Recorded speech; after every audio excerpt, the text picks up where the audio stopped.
watching Fox's Gotham, I think you might want to start. And the place to start is last night's 2-hour season 3 finale, which when it was over, I tweeted, wow, Gotham season finale played like a show, thinking it would be canceled. Now let's see if they can cash the check they just wrote. Wink emoji, because it was insane. It basically played like a show that felt it wasn't going to get to continue these characters' stories, so it wanted to set them on a path that alluded to their iconic destinations. But, oh my goodness, they did too good a job saying it, and Fox was intrigued and renewed them for season 4 very late in the game. One of the last renewals for the network, I believe early May is when they were like, oh, guess what? You have to actually do this. And they were like, are you going to give us a bigger budget? And I'm sure Fox was probably like, no. So we'll see how it turns out. But I always applaud ambition. And that's the best way I think I can describe, again, not only ambition, but a real just throw caution to the wind attitude, which I hope continues into season 4. I think that would be absolutely fabulous. And they're going to need to make waves because Gotham lost its Monday night time slot. They've done pretty well there, well enough that Fox decided to give it to their new X-Men show. So Gotham migrates to Thursday nights, where it's actually paired with the new Seth MacFarlane Star Trek spoof, which could either be really good or really bad. At least it's the lead-in, right? So it's all up to Seth MacFarlane to build on the Fox lead-in. Or it could claim it has a crap lead-in. But if this stuff really comes to pass, it's going to be amazing. I don't know if Batman, though, and Star Trek are really a match in terms of fandoms, but I think they both have the same, aggressive attitude. So maybe that's how they're a match. But anyway, going into season 4, the way I've decided to review the season finale is I'm going to do a list of MVPs going into season 4, the characters I'm the most excited for. And then as we go further down the list, the characters I'm the least excited for, and in some cases, wish would just die for reals. Nobody dies on this show. All right. So let's get started. And of course, there are spoilers here. And I hope that, although, you know this mythology quite well, but I hope you'll leave your own thoughts on Gotham down below. And if you haven't seen the season finale, seriously, go watch it. It's the best ad for Gotham I think we've had yet. All right, so number 1, the most valuable character, of course, is Batman. Duh, the final shot with him standing on the rooftop being like, I'm going to do it. But I thought it was really funny when he, came out as a vigilante, and he was the most well-dressed vigilante I've ever seen. He had like a black trench coat on and a turtleneck and a ski vest. You're like, he looked like a rich kid vigilante, right? Like we really were able to narrow it down to whoever shops like at Brooks Brothers. But I also thought it was funny because, so often the bat suit seems very unwieldy, right? You're like, oh, why would you choose to wear that? It's, because criminals are a cowardly and superstitious lot. But I thought here it was interesting because the only thing worse than fighting crime in leather is in a head-to-toe sweater, which I felt was the equivalent of what he was wearing. I was like, you're going to be so sweaty and it's going to be soaked through. It's crazy. Why would you wear that? Where was Alfred, right? Although Alfred often does his own action sequences dressed to the nines. But this show needs more interesting good guys. I saw a couple of people say, is it too early for Bruce Wayne to become Batman? And again, I would say, I don't think Gotham felt they were going to get a pickup. I mean, some people felt that it would, in the media. It wasn't out of the question. But I think that it must have not been looking good to the people who actually make the show, because it is a little early to push him so much in that direction. But now they have to do it, which is great for us. So I'm excited. I want to see him make a suit, quite frankly. He's like, tell me more about neoprene, Alfred. Then number 2, the number 2 MVP I have to say is Selina and Tabitha paired up. I think that's going to be fantastic. Although I still think Selina Kyle seems like she's in high school to me, like mid-high school, like a sophomore. So I'm a little uncomfortable with how much cleavage they're giving for what's basically still a kid. Cats don't have cleavage. All right. So anyway, I loved when she had the whip. I thought that was awesome. I thought that the actress did a really I believe Carmen's her name, did a really fabulous job. I've always liked her. At first she seemed like she was just a Michelle Pfeiffer wannabe, but I think she's really done a lot to make the character her own. And I think she's very good at portraying the cat-like qualities, personality-wise, of Catwoman as well. I thought her and Bruce's exchange in the hospital was quite good. And then as for Selina and Tabitha working together, I think this is a great matchup. At first I was like, well, is Tabitha going to leave town? She's got nothing to do. And then now, look, she has something to do. Although, how much does she have to do? But first, I just want to say that it was very organic. I liked Selina coming in saying, I'm tired of just surviving. I want a bigger piece of the pie. I want to move up. And I thought that really made sense. And I can see, because I think she feels her relationship with Bruce, at least for a very long time. And surprise, I know what you don't know, Selina, it's really never going to go anywhere. This is it. So she's like, okay, since I'm probably not going to, things aren't going to work out with Bruce, I better start forming my own life. And she made bad decisions for her, but fun for us. But she's like, should I go to school? Nah. All right. So anyway, with her team up with Tabitha, you have to really wonder, though, between the two of them, who's the brains? Because Tabitha's not very good at coming up with plans. And I don't think Selina's very good at coming up with plans, quite frankly, for all the complaining she does about other people's plans. But we'll see. They're very much alike. Tabitha is basically, the original Catwoman, so she's going to get single white female. I think she'll either die or Selina will decide she doesn't need her. She's like, we're too similar. I'm Selina Kyle, so guess which one of us gets to stay. So we'll see what happens. But I thought I'm curious to see about their team up, enough that they were actually number 2. Then number 3, Barbara. She better not be dead. Isn't it crazy that we went from hating Barbara and being like, oh, please kill Barbara off, to now like, oh, you can't kill Barbara off. I thought she was just so fabulous. I'm thinking to some degree that they thought the show was going to end. And also they were like, but also, who stays dead on this show? We brought back so many characters, we can easily bring back Barbara. Probably for the better.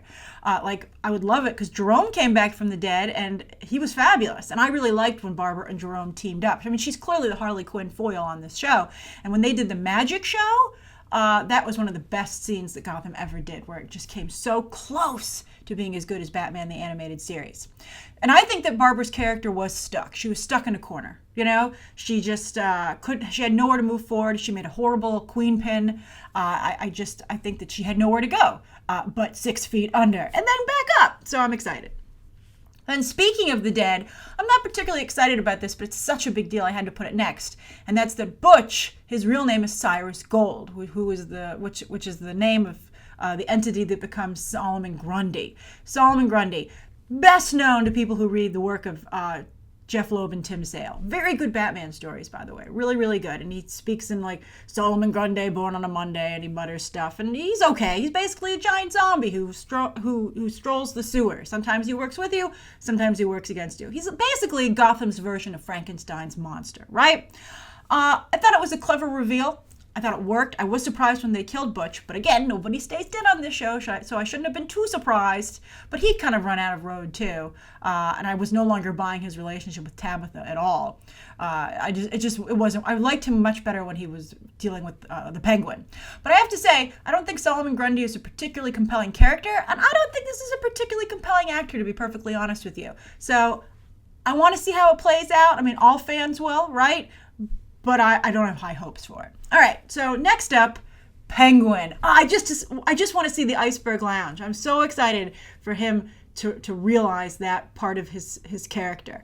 And Robin Lord Taylor, talk about an MVP in terms of acting. He's probably the best actor on this show in terms of really delivering what a Batman show needs to deliver, or any Batman piece of entertainment needs to deliver. For instance, his monologue to Hugo Strange about the helmet, that was one of the best things I ever saw. When he was like, and he's talking about it, and then he goes, of course I had to have it. It was like almost up there like a Bond villain, but with the twists that make Batman villains unique and so iconic. Like that was just, it played out so beautifully. I was in awe, both the writing, so kudos to the writers, but also Robin Lord Taylor's performance. I feel that Penguin did do some growing up this season finale. Not so much the season, but the season finale. He lost his second mom, Fish. He lost his, boyfriend, even though, never really went anywhere. And I think he's going to have to become, more of the leader that he's been working towards becoming since the show began. And I have to say, like when he was in the cold and he was fighting with Nigma and they were driving around the city after escaping from Gordon, there was something about Robin Lord Taylor that I felt even he visually matured. It was really interesting to watch. I was really, really impressed. And I thought his plan was great. I was so happy he outsmarted Nigma. I hate Nigma. Nigma's at the bottom of this list. We're going to talk about it. But I was so happy that he won. I would have been so upset if Nigma had beaten him. And I thought that his plan worked. And I'm just glad. I hope this Nigma Penguin dance, first of flirtation, now of death, is over. Although I guess there was some flirtation even when it became a death of dance. But it was just such a disappointing conclusion for something that started out so promising. I thought they made a good couple, and I thought to bring that, to bring an LGBT romance into, and of course they had Barbara and Tabitha, but that was, I thought that always seemed a little bit more like, playing to the cheap seats, right? Like, more about titillation. But I thought that there was a genuine, I thought the exploration of genuine relationship that was, perhaps coming about between Oswald and Edward Nigma was one of the best, I think, depictions of an LGBT romance in this kind of material that I've ever seen. So I'm sad that this is how it turned out. But I'm excited for Penguin. Iceberg Lounge is going to be amazing. And he knows that, I don't know how Penguin is still alive in there, but he's going to thaw out for sure, unfortunately. All right, next up, Ra's al Ghul. Didn't love the pimp cape, I'm not going to lie. When he came out of the shadows, I was like, ooh, like on those reality shows when they judge, Project Runway. It was very unfortunate. So let's see. So I did like, though, that the actor playing him, of course, from Game of Thrones, had the correct ethnicity. How wonderful is that? I mean, especially after we had Liam Neeson as Ra's al Ghul and Marion Cotillard as Talia al Ghul in Christopher Nolan's Batman series. A rare misstep for Christopher Nolan. Really, really culturally insensitive.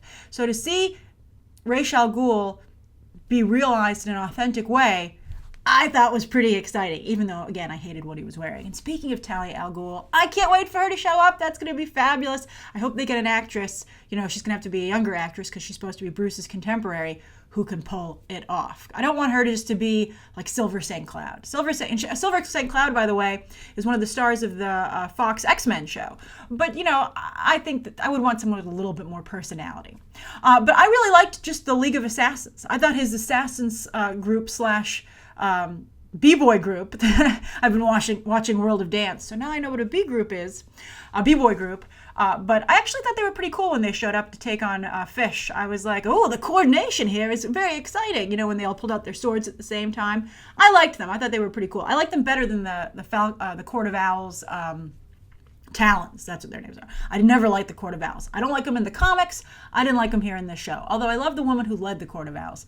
She was pretty awesome. If they could get a young actress as good as that for Talia al Ghul, that would be fabulous. Then next up, Hugo Strange. I'm surprised as oh, by the way, the Lazarus Pit. I thought the Lazarus Pit was interesting. I was like, oh, it's a Lazarus Pit, but then I think it's broken. I don't know why. If you just pour a little water on, it heals the wound, but isn't he still stabbed inside? Why would cauterizing that wound? He'd still bleed out internally. So I don't know how that worked. And so I thought the Lazarus Pit was a little bit too dialed down, quite frankly. All right, so then Hugo Strange. Highly entertaining drama queen. I really love B.D. Wong in this role. Who knew that he would excel so much as a villain? I'm also impressed by his ability to always survive by making himself vital to whatever situation he's in. I think he could have even dialed it up a little bit more in last night's finale, quite frankly. Like when he kept being taken by new groups. He was just I don't think Hugo Strange likes being a pawn, but it's better to be a pawn than dead. But he does a really great job. I like B.D. Wong a lot here. And I think that he's so good as Hugo Strange that he's become Hugo Strange to me overall. And I would hope to see the change in ethnicity reflected in other forms of entertainment when it comes to the character.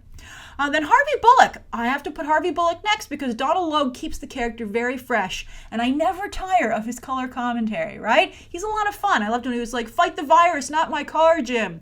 When Jim Gordon ripped the door off. I hated that virus so much. But I just thought that was hilarious. But then it was weird when they were driving around with the door off and it looked so clearly like it was like green screened. I was like, this didn't work out so well.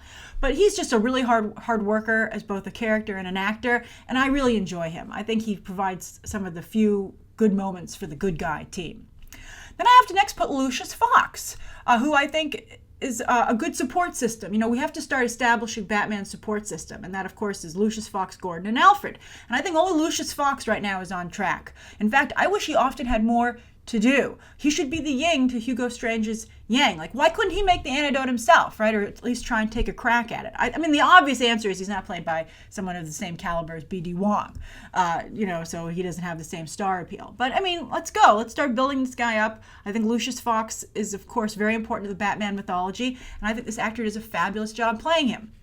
Then next up, I have to go with Gordon. You know, it's not Ben McKenzie's fault. I just honestly think he's miscast as Gordon because I see nothing of the comic book character in this version of him in this show. And I can't see how he could ever become that either. So it's tough. And basically, they've turned him into the Lethal Weapon Gordon on this show. And I don't enjoy it. I don't understand how he would ever take a back seat to Batman. Unless he gets really badly injured. He's like, then he'll go from Mel Gibson to Danny Glover, where he's like, I'm too old for this shit. And he's like, you do it, Bruce Wayne. I'll just sit over here and smoke my pipe. But right now, I'm not seeing it. And I think he should be... I don't understand why he's not laying the groundwork for being the support, the most crucial bit of support for Batman going forward. And also, thank goodness that Lee is gone. I know that I don't know if they're married. They are having a child together in real life.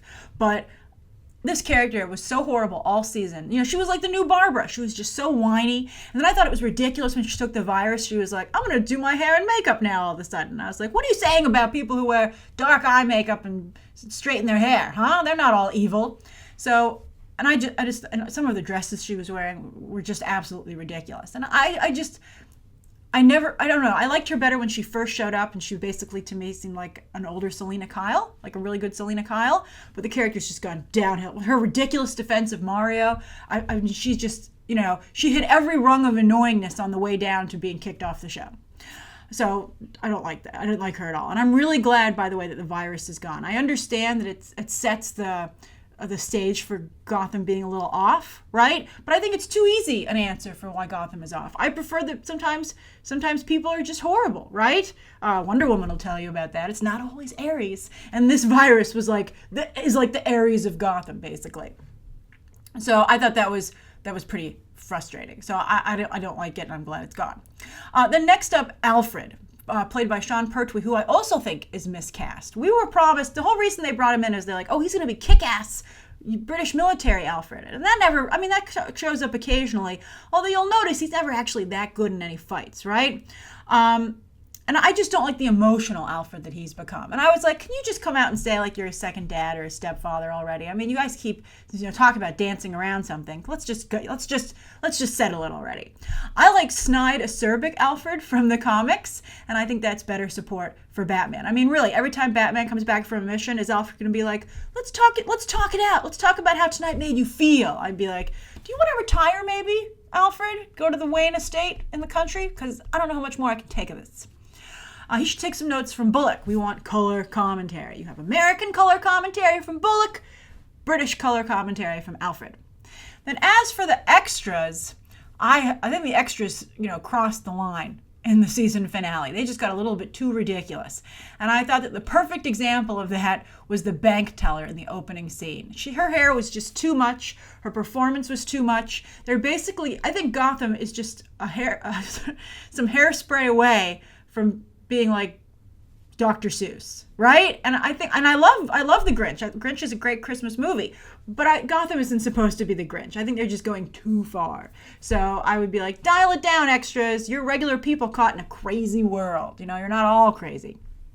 And then the last person on the list is Riddler.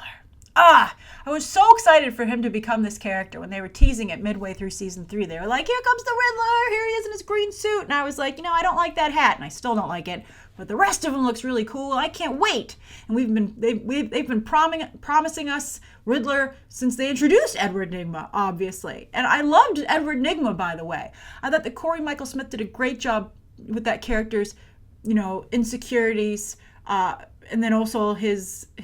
Well, I don't know. He was multifaceted before, and now he's just such a smug jerk. I just can't stand him. I don't like his voice. I don't like the way he now twists his mouth when he talks. I don't like his stupid haircut.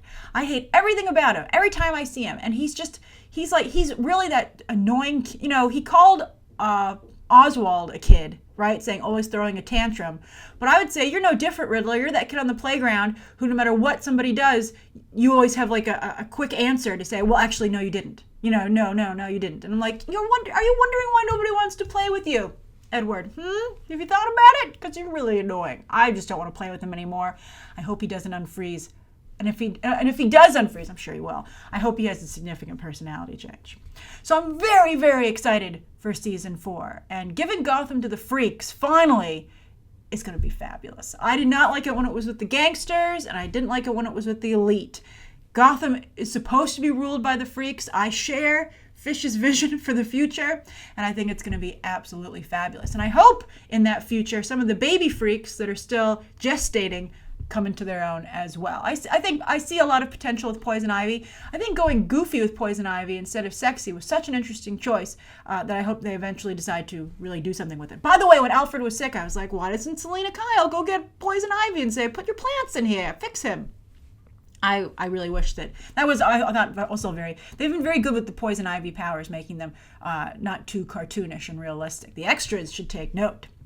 And then finally, we have to pay tribute to Jada Pinkett Smith, who really did a lot for this show. I hope that everybody realizes that. She was like this show's training wheels. Like, she was where it needed to end up from the very beginning. And she just was fabulous. She's the right mix of realism and performance art. I'd say Lori Petty, with her cameo as a female kind of Joker character, also delivered a similarly strong guideline, right? I thought they were both excellent. And she showed everyone how to do a Batman rogue right. You know, she's kind of like the marker, right? Like even in this season finale, when she would walk around with her goons, she was just fabulous. And she was negotiating with Gordon and Bullock about giving over Hugo Strange. She did a really nice job. This is the best thing I've ever seen Jada Pinkett Smith do, and I hope that she said this was the last time, and I suspect it is, because you can only bring a character back so many times. But she should really. This show owes her a tremendous debt, and I hope that everybody realizes that. I hope she lands somewhere else as well. You know, Vanessa Williams was so good on Ugly Betty, and she never really, she's been, trying to get other things to play off of that ever since. I just saw an ad for her, like, on a new drama show on, like, some secondary network. Like, maybe, and secondary network is kind. But it was unfortunate that she wasn't able to parlay such a fabulous performance into a stronger career. So I hope that Jada Pinkett Smith, maybe she can be more successful. So what do you think? Did you watch the season finale? If so, who are your MVPs? Put them in order. And what are you hoping to see in season 4? And then also, if you don't watch Gotham, if you didn't see it last night, are you maybe enticed to come on board for season 4? I might even have to review the show if they keep going this strong. All right. Again, write your thoughts down below, and you can check out some more episodes right now.